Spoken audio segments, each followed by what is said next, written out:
भगवान नाम के बाद जो 2 सेकंड बच जाते हैं विश्रांति के लिए होते हैं। जैसे एक तरंग उठा, दूसरा उठने में जो अवधि है वो समुद्र का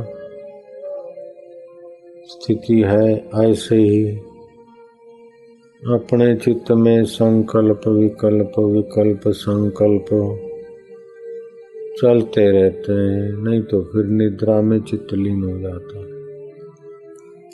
लेकिन सात्विक खुराक और सत्कर्म और भगवत अर्पित बुद्धि से किए हुए कर्म अपने चित्त को निर्भर कर देते हैं।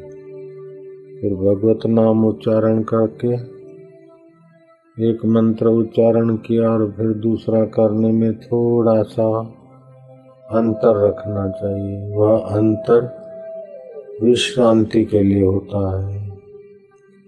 विश्रांति का मतलब है संकल्प विकल्पों का ताना बाना नहीं बोना, अथवा तो आलस्य तंद्रा निद्रा में न जाना।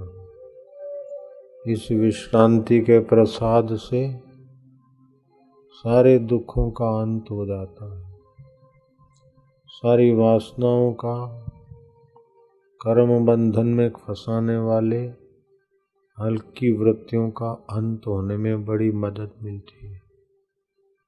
इस प्रकार उच्चारण हो और आसमान में नजर टिक जाए, अथवा तो भगवान के श्री विग्रह में नजर टिक जाए,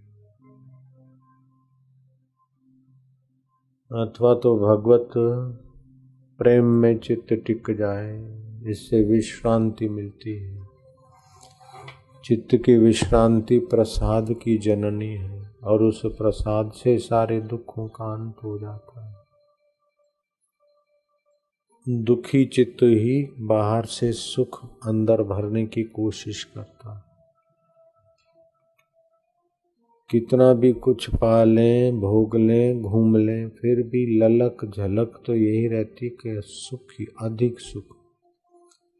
भगवान कहते हैं यन लब्ध्वा न चापारम लाभम मन्यते न अधिकम तथा। जिस लाभ से बढ़कर कोई लाभ नहीं है, जिसमें स्थित होने के बाद बड़े भारी दुख की भी कोई असर नहीं होती अपने चित्त में, ऐसे आत्मलाभ सर्वोपरि लाभ।